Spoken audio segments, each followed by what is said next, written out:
What are you doing? I feel like the water. Oh, Mom comes and immediately is like, I need to do some chore things. We take care of our creatures, I swear. We're good at taking care of them. Yes, fresh water. Well, hey y'all, it's Becky here from the Beckisphere, and welcome back to my channel. If you're new here, hi, my name is Becky, and you have stumbled across the weekly climate book club, where we talk about a particular book. In this one, it is Climate Courage by Andreas Karelas. And we have been doing climate book clubs based on this book for the last, has it been two? Yeah, two. So we've been doing 2 chapters each time. So if you want to join, it is not too late. I highly recommend that you go ahead and get this book, even if you missed the book club thing, because it's a gem. And there's a small chance that I might interview the author later. So, not small, decent chance. Anyways, so yes. And also I have a new setup. If you didn't know, I moved to an apartment, yay, with my best friend Margot, and we are thriving. So yay. But my mother is still with us for tonight. She comes especially for these. They're awesome. They're awesome. Say hi, Sandy. Hi. So without further ado, grab your certain beverages, and mine is wintry. It's cute. Okay. And let's go ahead and get started. All right. So we are going to go on chapter 5, and chapter 5 is called Jobs, Jobs, Jobs. It is on page 70. And the quote, because there's a quote in the beginning of each of the chapters, and I like to read them, is by Ralph Waldo Emerson, who is a climate activist / writer. Yeah. Right? He's mentioned later on in the book. I think actually on chapter 6 he's mentioned. But his quote is, "Every revolution was first a thought in one man's mind, and when the same thought occurs to another man, it is the key to that era." I like that quote. It's a cool quote. And I know that there are people that are thinking the same way that I am. Many, many people. Arguably the majority. So anyways, so today we are talking about jobs in this first chapter. So the first part that I wanted to bring up is in April 2019, for the first time in U.S. history, more electricity was generated by renewable energy in the U.S. than by coal. And that was a major market shift for our country, because that has never happened before. And again, coal is the incumbent form of fossil fuels. So this overtaking really shows a new era. And what he explains in this is that even though during that Andrew Wheeler was heading the EPA at the time, and he is a coal lobbyist. So he was leading the EPA, and yet still, despite the lack of leadership support, renewable energy overtook coal. And that really does show how much the markets support renewable energy. And so that is one of the main aspects that he talks about in this chapter, is market force. And he says on page 71 that as a technology catches on and sales go up, the producers can scale production and invest in research and development, allowing them to benefit from economies of scale and technological innovation, creating cheaper per unit costs. Competition among producers creates more downward pressure on the price of technology, which benefits the consumer and makes the products more attractive to the larger audience. As the market grows, technological breakthroughs, streamlined manufacturing and distribution, and public familiarity with the technology creates a positive reinforcement loop. In other words, as the cost comes down, more people buy it, which means more people see it, which means more people buy it, which means the cost goes down further and the cycle continues. And that is exactly what we're seeing right now with renewable energy, primarily wind and solar. And so he then goes on to talk about some examples. Is it examples or no? It's talking more about the market. Sorry. But what was interesting is that Richard Swanson, who theorized the Swanson law, which is the law of declining solar costs, was actually the founder of SunPower, an American solar panel manufacturer, because he saw that this was such a phenomenon going on in the economic sphere due to renewable energy. And so even a renewable energy founder decided, hey, that makes sense as an economic theory, and created a new economic theory based on it. Incredible. And yes. And so another thing is that every time the theory says that every time that solar deployment doubles, the cost will drop by 20%. And we have seen that in these last 10 years alone, the price of solar panels has dropped by 70%. Yep. I wrote right here, I found it all fascinating, and you can't see it because it's highlighter, but it just says, just read all of it. So I'm just going to read a little bit because it's interesting. This disruptive technology. So, okay. Let me just read all of it.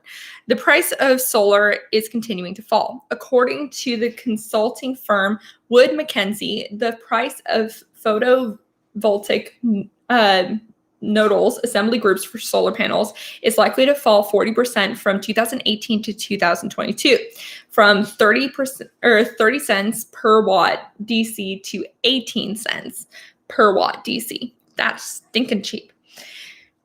This disruptive technology not only has a limited free fuel source with the cost of the equipment continuing to decline, but it also is a source of zero emission clean electricity. Yeah. So the reason why I wanted to read all of it, because now he goes into basically why fossil fuels is a bad idea to keep going anyways. It's a bad investment idea. So fossil fuels have the opposite economic dynamics. The technology is cheap because it was developed a long time ago with heavy subsidies from the government, which continue to this day. But the sources of this fuel are limited, and the resulting emissions are dirty. Since the world has been burning through its more easily accessible reserves of oil, gas, and coal for over 200 years, they're becoming larger to find and more difficult, destructive, and expensive to extract, refine, and ship to customers.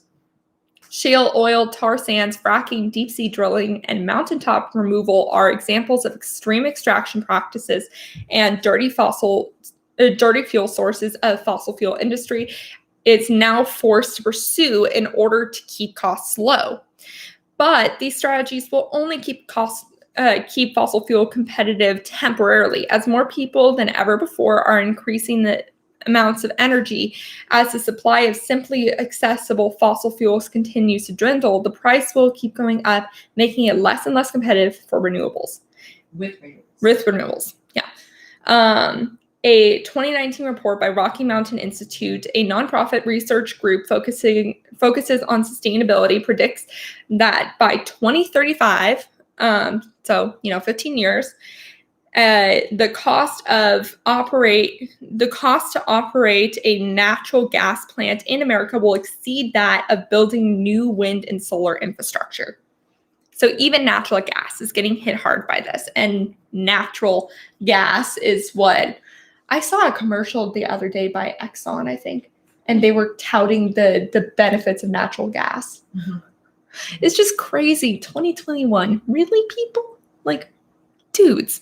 And May 2020, Bloomberg reported, quote, onshore wind and solar PV are now the lowest cost new sources of power generation for at least 2/3 of the global population, 71% of the global GDP, and 85% of global power generation. It is huge. And on top of that, it also creates jobs, which will be a next part that we will get to in just a sec. He did bring up nuclear power. I thought that was really interesting. Yes. And he said exactly what I have heard from multiple people, which is that nuclear power is a great method for a long-term solution. It should still be investigated, and currently built nuclear power plants should be used. You know, we already have the infrastructure, great. But the idea of my cat's playing with a piece of dirt or something, I don't know. He likes to play soccer. But the idea of fully powering the US via nuclear for the amount of in a period of time that we need to go zero emissions is not realistic, because it just takes too long to build the infrastructure for nuclear power. So it can be a good solution for the long term, and we can use what's already been built, but it should not be the main source of energy, or what's thought of as what will be the main source of energy, at least for this initial transition. Yeah. So he basically said that, and that's basically what I have heard. And I will go ahead and link, if I remember, because last time I said that, I didn't remember to link things, but I will go ahead and try to link a really good explanation video by Simon Clark, who's another climate change YouTuber. He did a really great in-depth analysis of renewable energy versus nuclear energy, for the pros and cons of each in the way of choosing which to transition to. Yeah. So he did a great job. Honestly, I don't think I'm going to make a nuclear one, because I just want to advertise the shit out of his. Yeah. Or I'll just make a smaller version of his, because it's a pretty long video. But yes. So, and in the US, solar PV capacity is expected to more than double from 2019 to 2024. So crazy. And we're already partway through that. Here's a diagram. See, I highlighted the diagram because I'm a nerd. Yes, can you see the diagram? Okay, cool. So that's global power generation. So it's projected results from 2005's actual measurements and 2020's actual measurements up to 2050. And it grows. Mostly share of renewables grow, and share of non-remote renewables shrink. Not as much as I would like, though. We're going to talk about that. So, and that figure was, oh, it just says figure 5.1. So sorry, I don't know who's it by. I'm not going to look it right now. All right. So the next part that we're going to talk about is a study that was done by professor and research at Stanford, which I found really interesting. And basically, he said that they looked state by state on different forms of renewable energy, because as I talked about in the last video that I did, it is a misconception to assume that only one form of energy source will work for everybody. That's it. It doesn't make sense for a place like Portland to use solar power. Nah, you know, so, but he said that him and his team developed a state-by-state model for how the U.S. can reach 85% renewable, specifically wind, water, and solar by 2030, and 100% by 2050. That sounded pretty. And he basically, he calls it the WWS method, which is the wind, water, and solar method. And he thinks that, honestly, we could do better than that, especially if we have strong political will. Look what happened recently. Can we just all just celebrate for a moment that we have people in that we have the majority in all three. We honestly, okay, so I say we as Democrats to some extent, but I am mostly saying we as climate activists have the majority of all three parts of the US government. And that is huge, except for the Supreme Court. That's a lost cause, but you know, people change. But it is amazing. And also just a major shout out to the Reverend Warnock, because he became the first African American to represent a Southern state. Seriously? Yeah. Wow. Isn't that crazy? In the Senate, right? Because Kamala Harris was from California. Yeah. And there was somebody A else. Southern state. Wow. Yeah. Yeah. That is just Cool. impressive. And they also elected a son of immigrants and the first Jewish senator as well. Ossoff? Yeah, he's Jewish. Mm. Yeah, that's why Purdue in his campaigns elongated his nose, because he's an asshole. And then, well, he is. I'm sorry. Okay, moving on. And Loeffler darkened the skin of Warnock in the campaign as well. No, I'm serious. That's true. Okay, let's move on. Okay, sorry. Anyways, done with the politics. I see that there's some people here, by the way. Hi. Go ahead and say hi in the discussion. I would love to see who all is here. But yeah, so we are talking about jobs created by the clean energy revolution that's happening. Honestly, we need to advertise that we are currently in the third technological revolution. It's happening right now, and we're missing it. We don't even know. Hi, Rahul. Yeah, so we are literally in a very exciting point of human history, and we are not appreciating it to the level that we should be. Honestly, it should be exciting. It should be like the roaring 20s, you know? It should just be awesome. Rahul says, true, third tech revolution is on its way. It's here. It is here. It's not even on its way. It is here. Just because I feel like it started in 2019 when renewables beat out coal. That is when I think it started. I think if we look back at history for the US, that would be when it started. But worldwide, it started a lot sooner because Europe and Asia have been working on this for a while. There's already, Germany's almost completely powered by renewable energy already. The only reason why they're not completely is because we still need to work on battery storage and figuring out whether or not a centralized grid versus not would work, because a surplus in energy kind of knocked them out. And that happened in California too. So that's something that we need to work on. I'm personally a proponent of a decentralized energy sector, because ever since I read earlier in these chapters that a domestic terrorist almost knocked out a huge section of the energy sector because it is so centralized, sounds like a major national security issue to me. So we should not just move towards doing the same thing. And besides that, renewable energy doesn't really seem to cater very well to a centralized system, especially when using multiple forms of renewable energy. If you use one system, then it can be a little easier, which is why some people advocate for that. But if we use multiple different systems, we'll want to decentralize it anyways. Anyways, my little spiel. But yeah, I've learned so much. I have learned so much from starting this channel and reading this book. I will just say, I feel like I know more. Okay. And he also puts offshore wind in there, which offshore wind is bay, in my opinion, for the West Coast. But anyways, okay. So, yes, we have the strong political will now. Yay!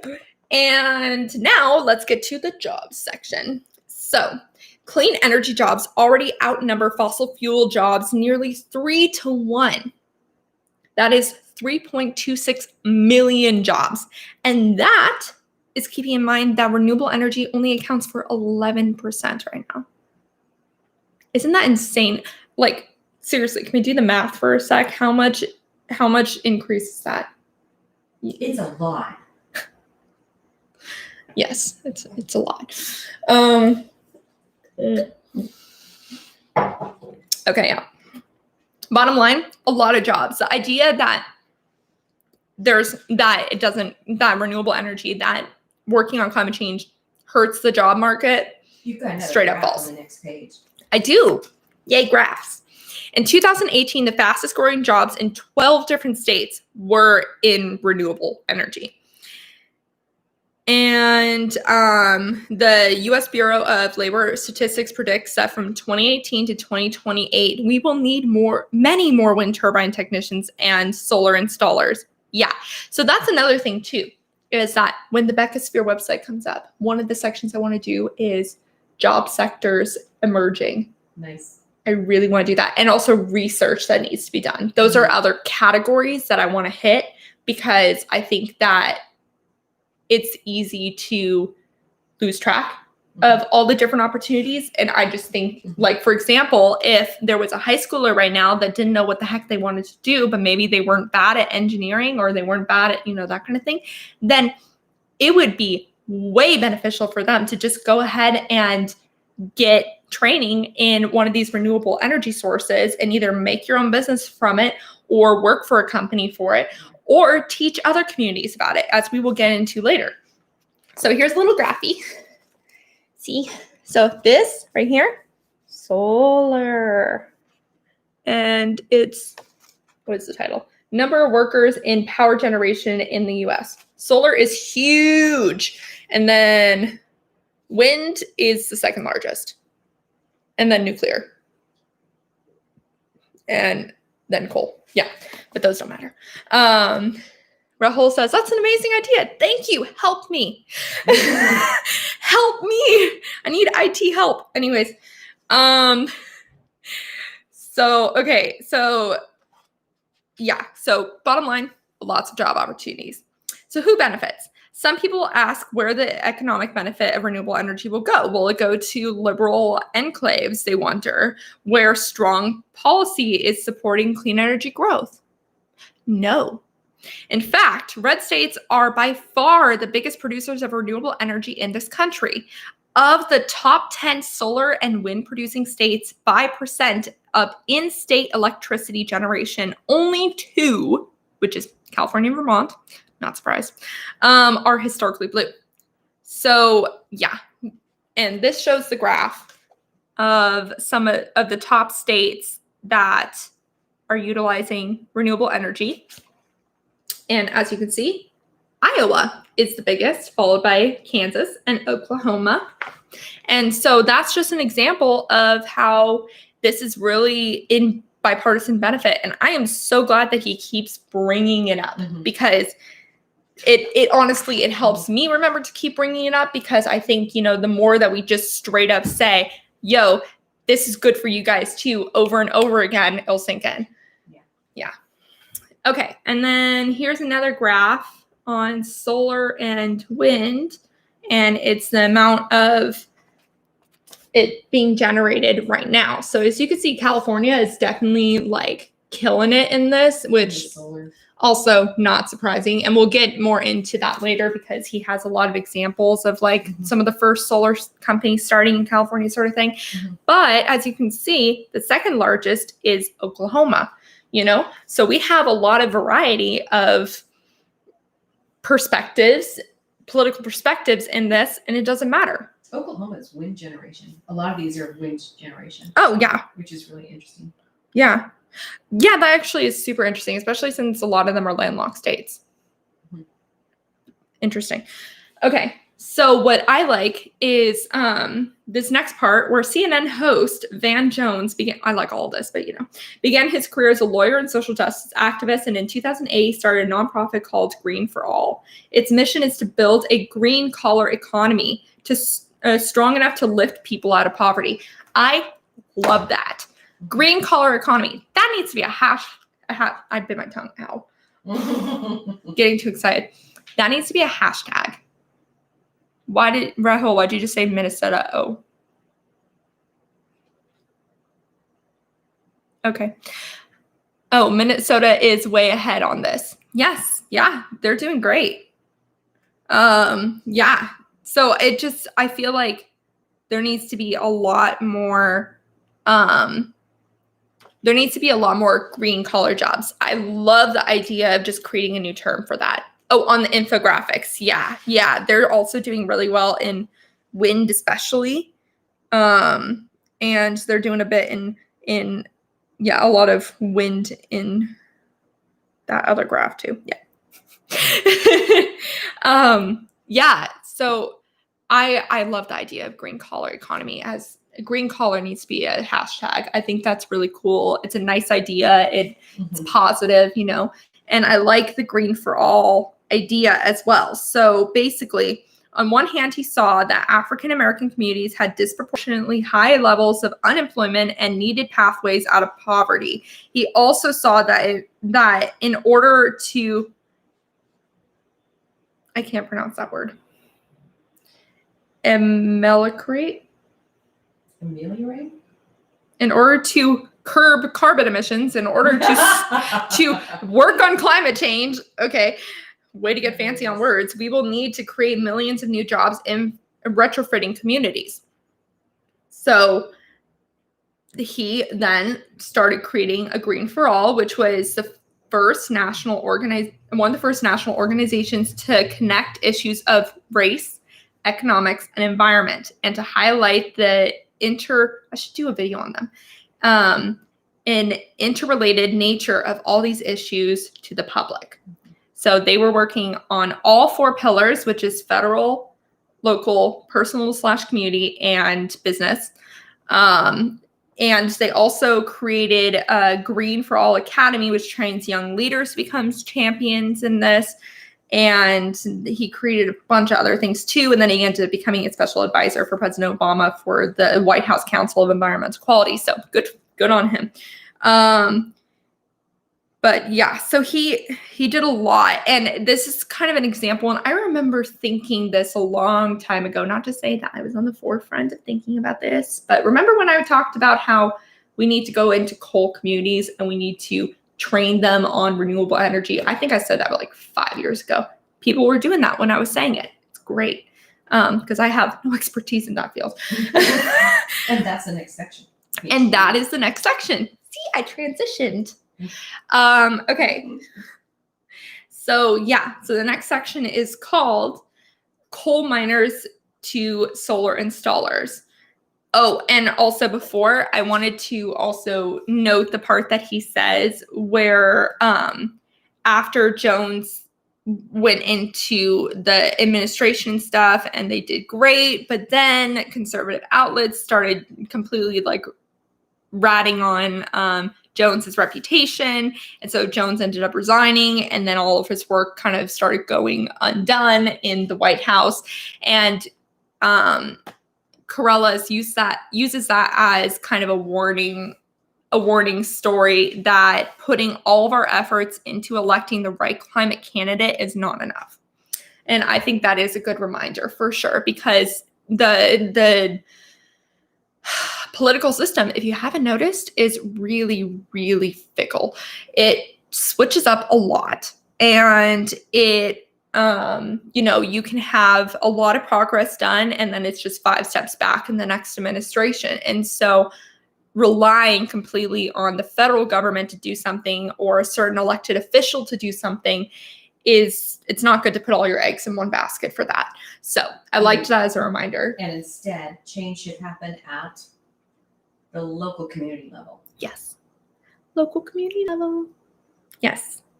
So then we go on to training people in coal mining communities to become solar installers. You know what? This is really tricky. I'm just going to say, because people have an identity and a history. And so I think people have to be extremely sensitive and respectful of the current workforce when they're suggesting a change in occupation like this. Yeah. It is not something you do lightly. Yeah. No, it's true. People like their fathers and grandfathers and great grandfathers all worked in the same mining shaft. And they could have been doing it themselves for 20 years before they have to be retrained. Yeah. Right. That might be, and it might not be as much pay, and so you have to be really careful about this one. True.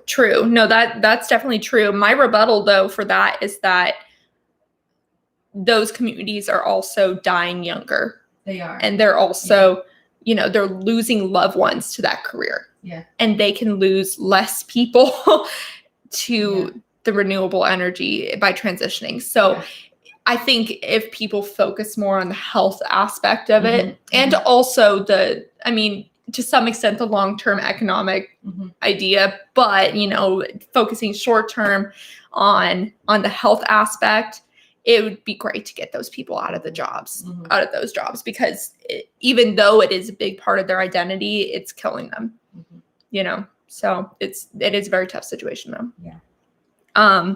So he used, for an example, trainees from Coalfield Development started working at Solar Hauler, where they had 2.5 years apprenticeship, learning the technical skills and gaining job experience needed to continue with careers in solar energy. So that's another thing also, that if they don't pay for the training, maybe that'll help a little bit. But then we have to find someone else who pays for the training, So, but that honestly, that gives me New Deal vibes, that is a perfect example of New Deal. If the federal government puts a shit ton of money into training programs to transition workers to renewable energy that historically did coal and oil and gas refineries and all that kind of stuff, then that would go a long way. Yeah. Teach a man to fish. And so then he goes on to examples. So one of the examples, what I just read was in West Virginia, but the next example is in Richmond, California, which is near San Francisco. And it talks about how the company Solar Richmond came into an area where, which was largely dominated by people of color, and also was largely dominated by a lot of health effects from the nearby Chevron oil refinery, that it ended up being a terrible, bad breeding ground for crime and for poverty and for lack of education and stuff.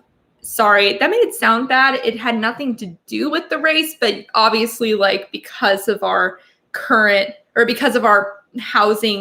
racist housing history, it ended up being that minorities were in that area that were then subjected to pollution and poverty and lacking education, all that kind of stuff, high levels, they said extremely high levels of cancer and pulmonary disease. And it said that, over 65% of residents reported experiencing acute health problems such as eye irritation, headaches, and nosebleeds. Over 65%. That's significant. Hey mom, can you get my charger? It's by my desk. My laptop's dying. So then they created Solar Richmond, and it started by training local residents on solar installation and creating more job opportunities for people, and also decreasing the amount of pollution in the area by transitioning to that form of energy. And they ended up becoming a part of a documentary that talked about it, called Catching the Sun. So that's really cool too. But what is important to notice about some of these is that I don't know where it's going to go, because here, plug it in there, because there's no plug over here. Those are already used. Okay. Does anyone have anything to say in the chat from what we've learned so far?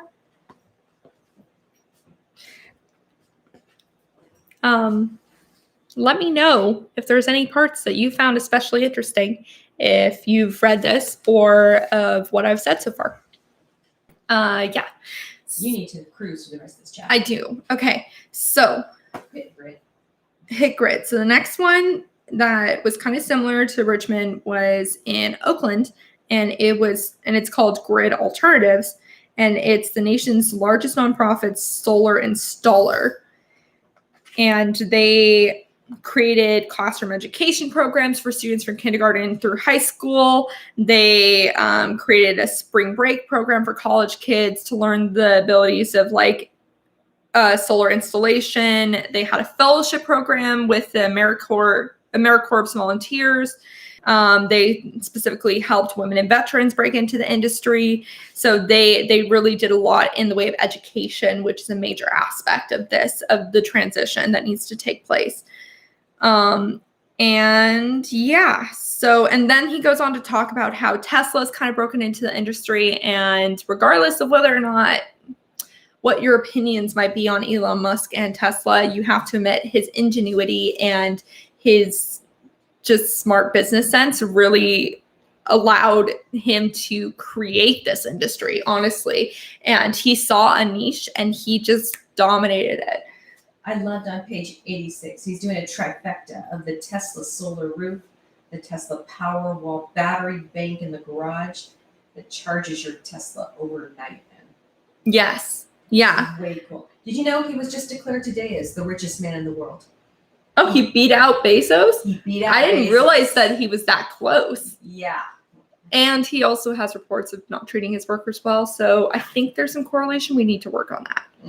But anyways, so yeah, regardless of your personal opinions of Elon Musk, you have to admit he did an amazing job. He is doing an amazing job. He's a visionary. He is a visionary. And we need more of those. He's a great example of a visionary that was able to get a platform and get going, and we need many of those people to really change the industry. He shifted what the industry could look like. Yeah. Before, people really hadn't thought it was as possible, and he was just like, it's possible, it looks better than yours.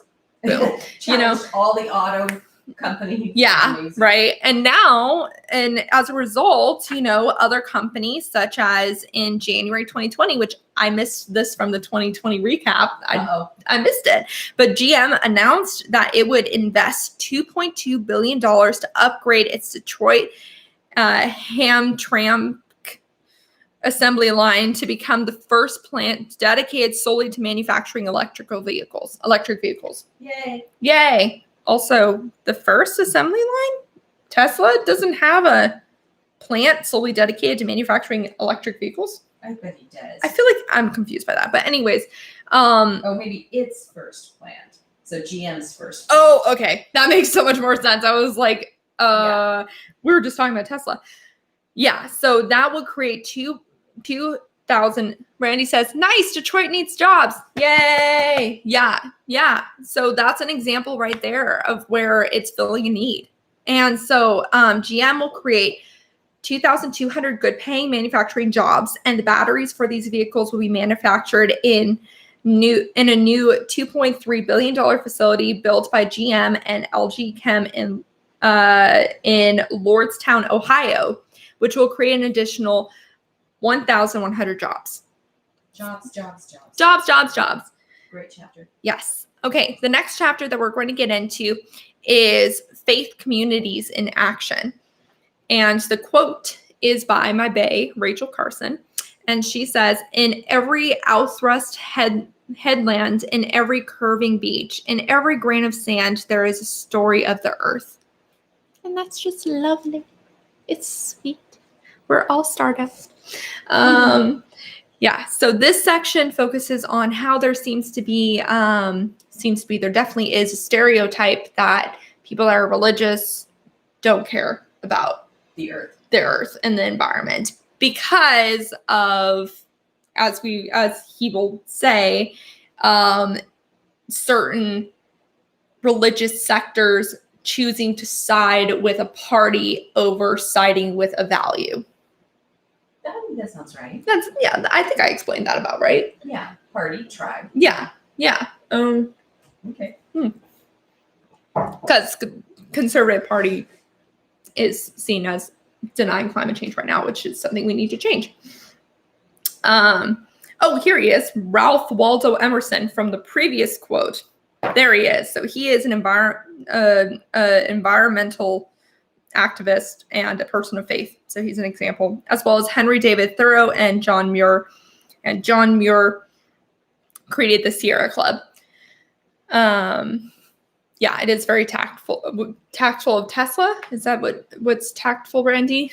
Sorry, I read that late. My brain is spinning. Okay. So whatever it's called, caring for God's creation, being a steward of nature, honoring Mother Earth, Gaia, or Pachamama, there is a common thread across spiritual traditions that recognizes the sacredness of the natural world. And we usually attribute that with indigenous populations and their connection to the world as well. But it's true for many different cultures and many different religions. Randy says, your description of evangelicals being in bed with regressive conservative politics. We'll get into that because there's an evangelical section of this, which is interesting. So the first, let's see. Yeah, so this is where he said, for religious groups that want to remain loyal to the Republican Party, climate change has been dismissed as a hoax perpetuated by liberals, and in particular, liberal scientists who don't share their faith. So that's another thing, too, is that liberal scientists who are not religious then kind of, shun religion with the conservative values that they also shun. So it's kind of partially like our fault for putting them in that category. You know what I mean? But that being said, I also do think that there's something there with some religious beliefs that believe that God will handle it. There is some fringe group, but there are some fringe groups who believe that God will take care of everything. And so how can the climate be changing because God controls the earth, not humans? Anyways, I've heard that before too. I know. I still think God asks us to be good stewards. Well, yes. No, I'm saying some fringe groups interpret it that way. Yeah. That's another thing that I've seen. But now we're going to get more specifically into different forms of religion that are common in the U.S. The Pope, Catholic. The Pope. So yes. And by the way, Mom, I've increased by 3 people within the 20 minutes in. So when you say I need to hurry up, more people are coming. So that's cool. They haven't heard me rant for 20 minutes like Rahul has. Oh, Mom needs to leave. Okay. Sorry. Okay. So first one is Pope. So in 2015, and I remember this, Pope Francis released a papal encyclical, which is an urgent message addressed to all Catholics, which was entitled Praise Be to You on the Care for Our Common Home. And it was quickly dubbed the encyclical on climate change and inequity. And basically, so it was a very big deal because those papals are very rare to be announced. And it was the first time ever that one was specifically talking about environment. Yeah. So that's big too. And it was sent to 1.2 billion Catholics, one of which is the president-elect, because President Biden will be the first Catholic to run the U.S. since Kennedy.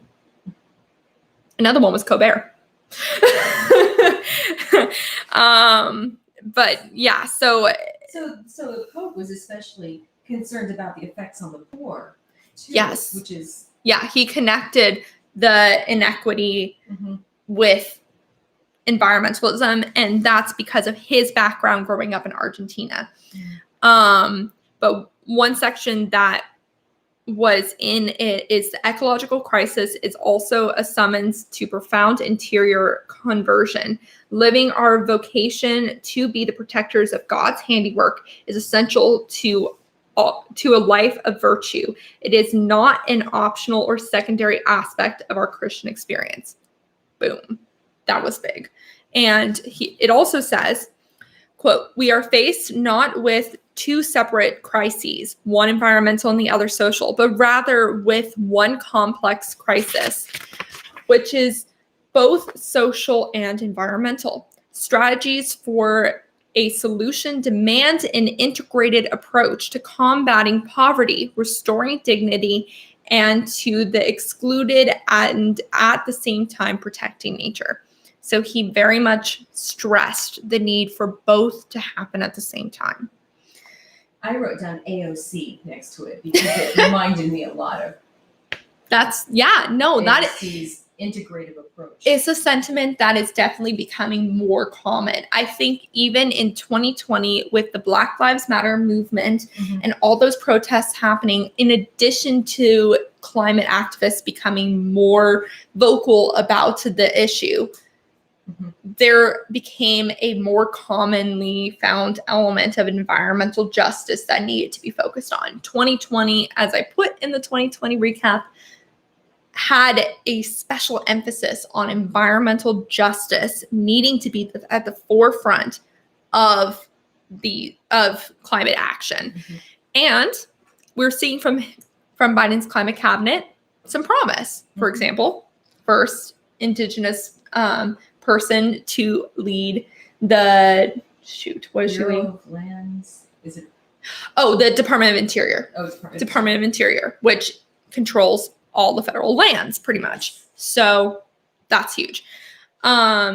He also says that if we approach nature and the environment without openness to awe and wonder, if we no longer speak the language of fraternity and beauty in our relationship with the world, our attitude will be at the masters, consumers, ruthless exploiters, unable to set limits on their immediate needs. By contrast, if we feel intimately united with all that exists, then sobriety and care will well up spontaneously.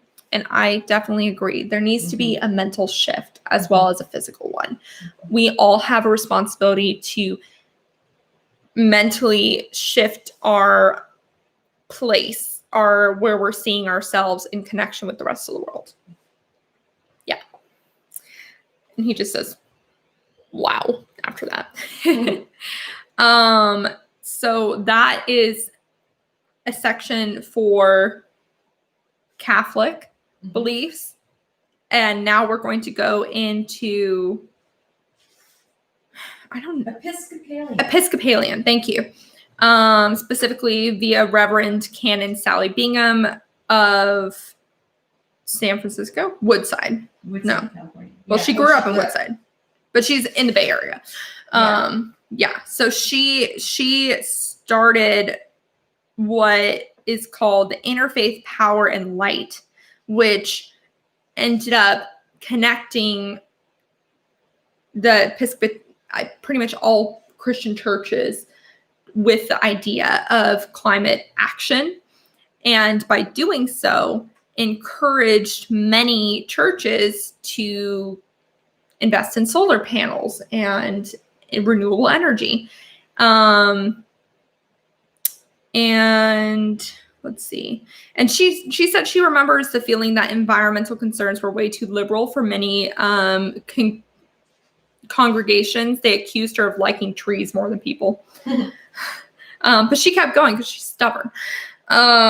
And she learned the importance of the impacts of climate change on disadvantaged communities that were to the faithful. So there was I read that weird, but basically she saw that one way to connect with congregations on the issue of climate change was to emphasize how it disproportionately impacted people who have experienced inequity.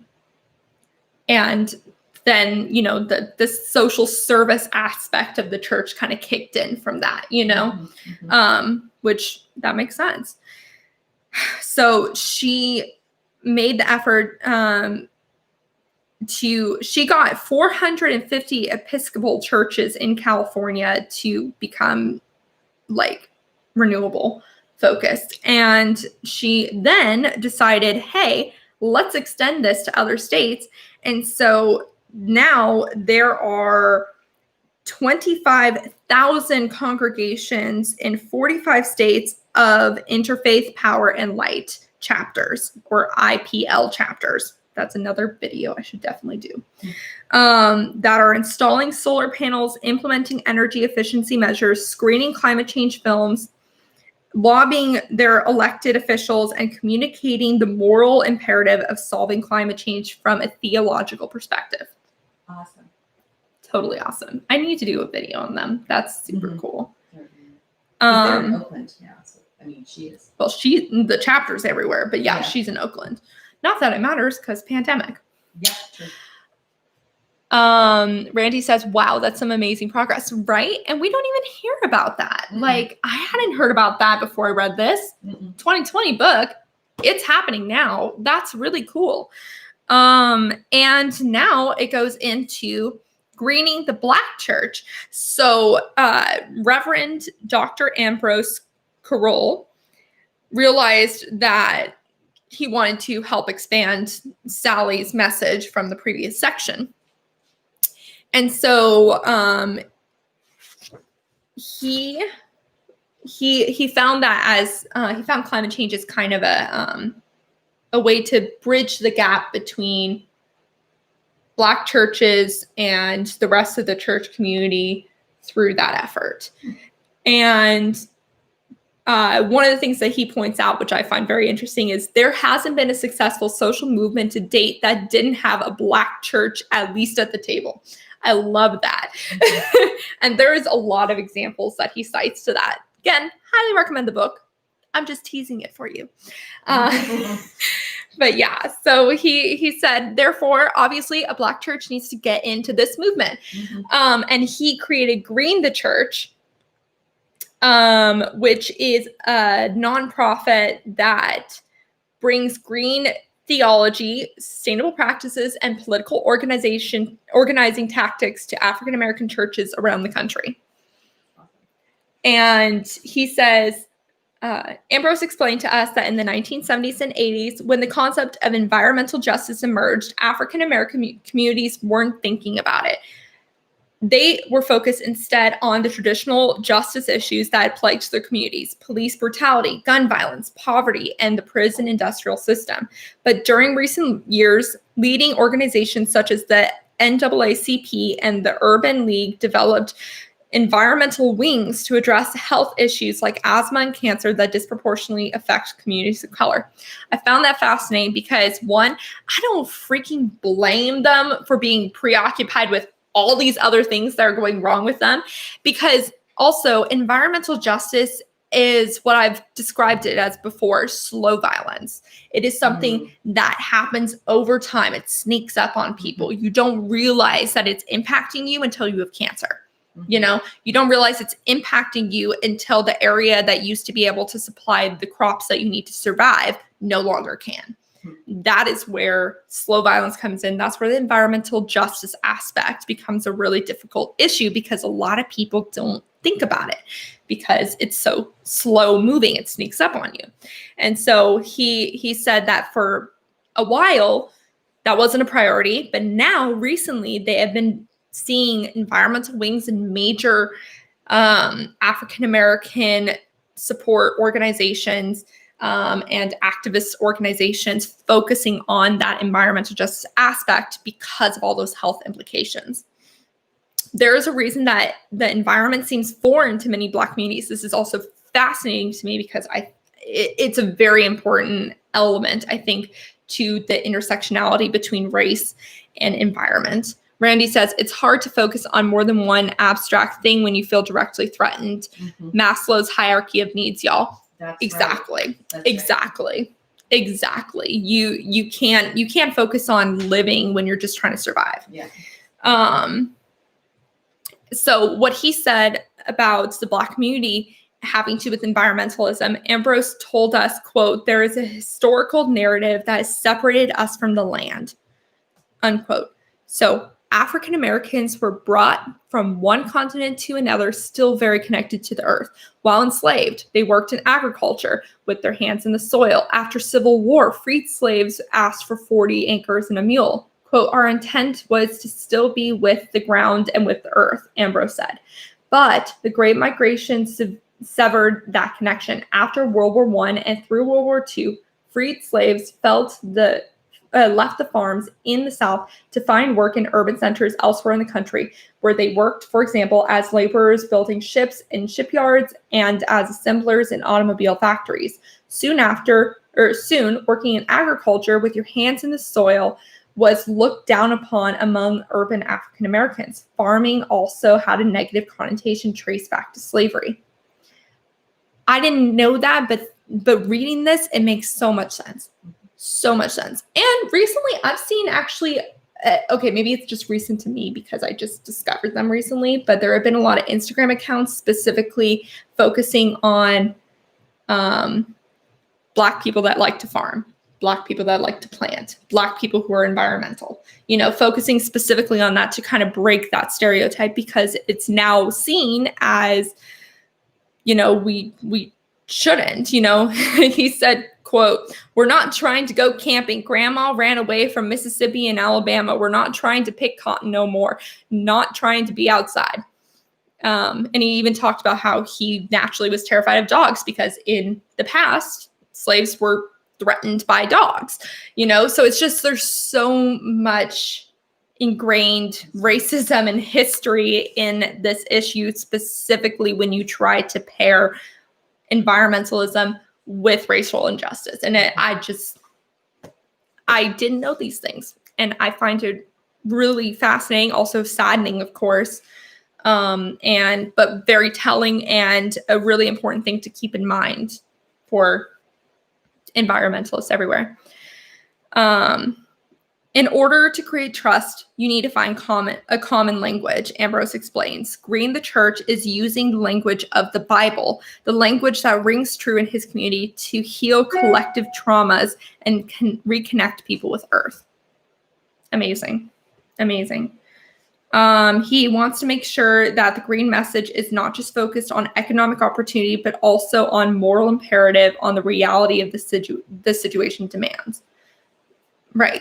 Like, it's one thing to focus on economics, but from a moral standpoint, like, we're screwing the Earth. Like, we need to stop. It's ridiculous. The Earth has given us so much, and just to be like, it's rude. We're rude. We're a rude species. Okay, now we're going to move on to Wisconsin Green Muslims. So now we're talking about the Islamic faith. And Huda Alfka, or nope, that was not pronounced right. Alkuf. It's so. Alkuf. Did I say it right? Huda Alkuf. I'm going to say it wrong. Huda, sorry. She founded an organization called Wisconsin Green Muslims.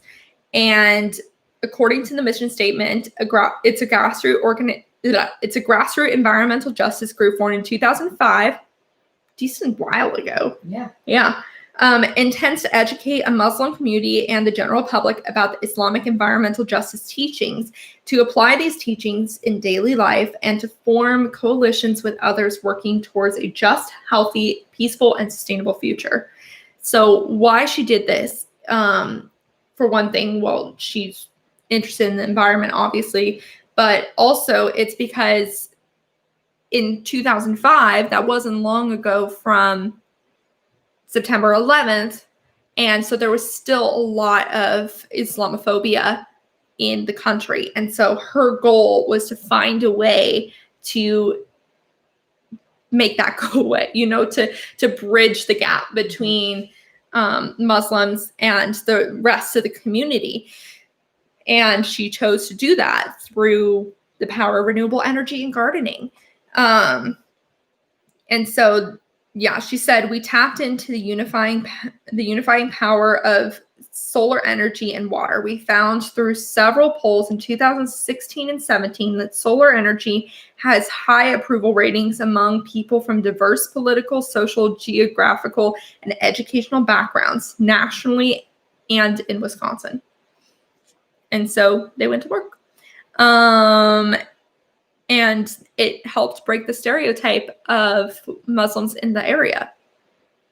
She also created programs like Greening Ramadan and Faith in Solar Wisconsin, and the Faith in Solar Wisconsin program, and the Interfaith Earth Network, and the Interfaith Power and Light Campaigns Committee, and the Greening Ramadan Task Force, and the Milwaukee Environmental Consortium Board of Directors. She's a busy woman. She makes me look lazy. But yeah, so badass working on it in Wisconsin, bottom line. And the last section that we're going to get to, Mr. Randy, are you listening, is Catherine Hayhoe and the Evangelicals of Climate Solutions. So there's a section right here.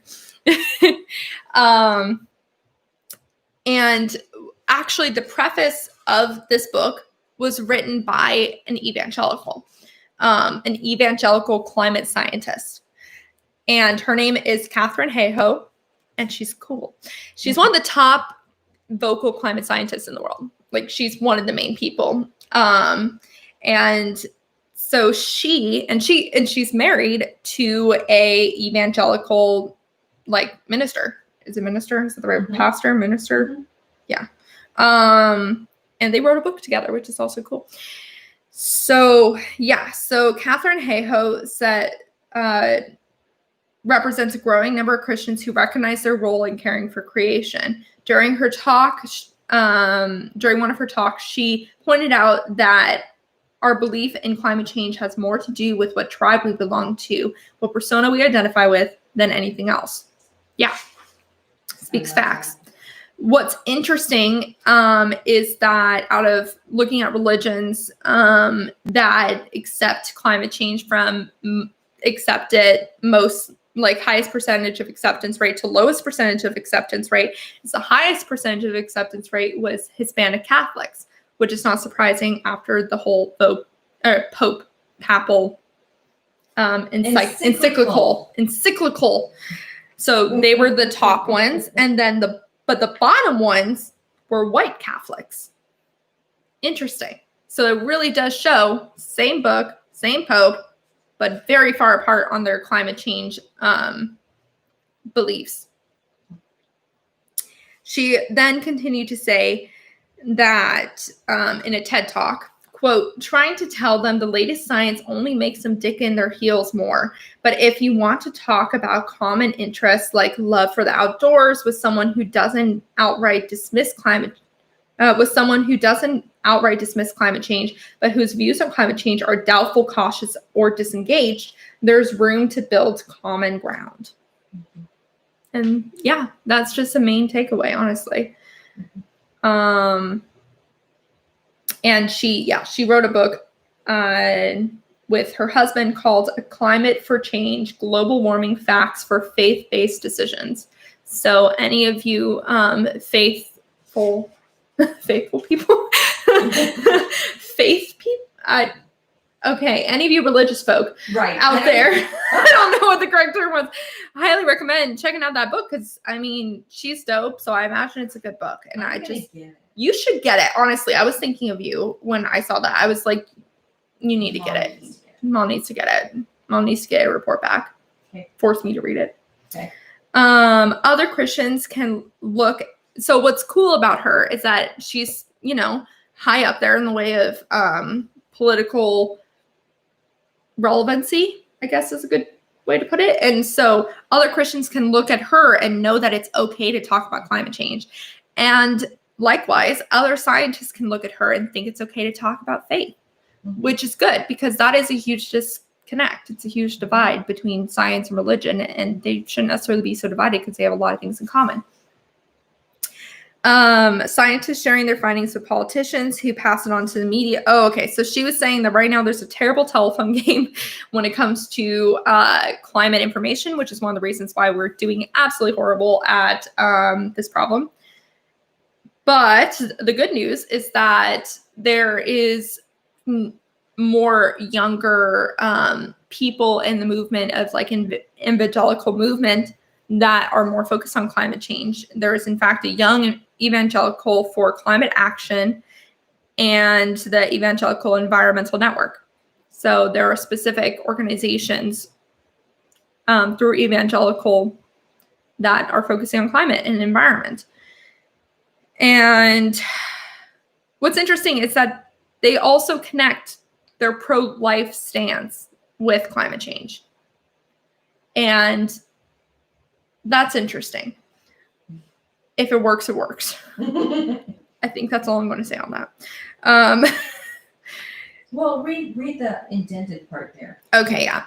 So, for example, they created a petition and to support climate change action, and it reads, as a pro-life Christian, I believe pollution harms the unborn, causing damage that lasts a lifetime. dirty water, and air have serious consequences on the health of our children and other vulnerable populations like the elderly. And should I keep going? Or is that good? That's good. Well, basically, those messages, they talk about pro-life. They talk about pollution harming the unborn. They talk about defending our freedom. They talk about without fees, championed by monopolistic utilities. Decentralizing, basically. They talk about freeing the communities from regulations. They talk about freeing business from regulations. All that, it's a climate change message, but it doesn't mention climate change. Or polar bears. Or Al Gore. So that it shows that for those who are that are in communities that are not so excited about hearing the word climate change, you can still get stuff done that are climate related without even saying climate change. And the last thing I'm going to say, oh my gosh, I've been talking for over an hour. That explains why my voice is dead. I'm going to read this paragraph on page 107. At the end of the day, climate change is a moral question. The actions that we take now to curb climate change or not to will have grave implications for the lives of others today and for millennia to come. For the countless species with whom we share this planet who are going extinct at alarming rates. For the generations that will be born into a world whose climate was altered due to our current activities. And front and center, for the members of vulnerable and disadvantaged communities in this country and around the world who are least able to deal with the efforts of climate change, who have done the least to cause climate change, and who are the most affected by climate change. So that's where I'm going to leave it with today. We talked both about the economic importance of moving on this issue and also now the moral one. And next week, we are going to read chapter 7 and 8. Chapter 7 is energy independence. And chapter 8 is communities at the forefront. So again, if you haven't gotten this book, get it. And I look forward to seeing you all next time. If you have any quick little things that you would like to say, now is the time. And I am going to basically give you 1 minute. And yeah, what's up, owners? Hi. I don't know why I'm giving you 1 minute because I don't really know what else to say. But on Monday, we are going to be talking about the tipping points in the world, the climate tipping points that I'm sure many people have heard of, but it's kind of an abstract concept. We're going to break it down into a tangible understanding, and yeah, because that's important. And also, I was so close to doing a video yesterday with all the things going on, just because the two things that I wanted to talk about were I wanted to talk about the Senate races and what it means. Right. I was really excited about that. And I didn't want it to get downplayed by the other events that happened yesterday, because it definitely did get downplayed, which is very sad, especially being such a historical moment for the African-American community. It's only appropriate that white supremacists block it, but right. So poetic. And then I also wanted to talk about how that community ended up threatening journalists. Mm-hmm. And that is just concerning and not okay. As a reminder, the U.S. is one of the top 10 countries that's most dangerous to be a journalist in, because of the rhetoric of the current administration. And it's frustrating because journalists, and I have a journalism background, if you don't know, we're just doing our jobs. And it's an essential job, because without journalism, without people reporting facts and news, then communities are basically in the dark. And there are many examples of where that has happened in parts of the US, and people, as a result, don't know of political and basically just bad actors. And so that's awful. Yeah, as Randy says, fascism grows in the dark. Yeah, with mushrooms. With mushrooms. But actually, so they did. The media had to move their location twice yesterday. Yeah. Because they were being threatened. Yeah. So they had to relocate twice further and further away from the epicenter. At least the NPR people or PBS people, and those are the ones we know about. But, other journalists could have been threatened too. I mean, people were threatening to take away their equipment and throw them in the river and stuff. And it's just, it's deplorable. It's disgusting. And I think for some reason, certain people have the interpretation that journalists are not humans. And it's just, and that journalists have a vendetta against everyone, which is weird because journalists chose to be journalists because we want to serve our communities. Yeah. Just like police officers, just like, maybe that's kind of a controversial example at the moment, but still, just like police officers, just like firemen, just like doctors and nurses, journalists are there to serve the community too. And yeah. Okay, I'm going to stop talking now and eat dinner. Thank you so much for joining me. I will see you all on Monday in the Beckisphere. Bye. Have a good rest of your Thursday. End stream. Goodbye. Look at my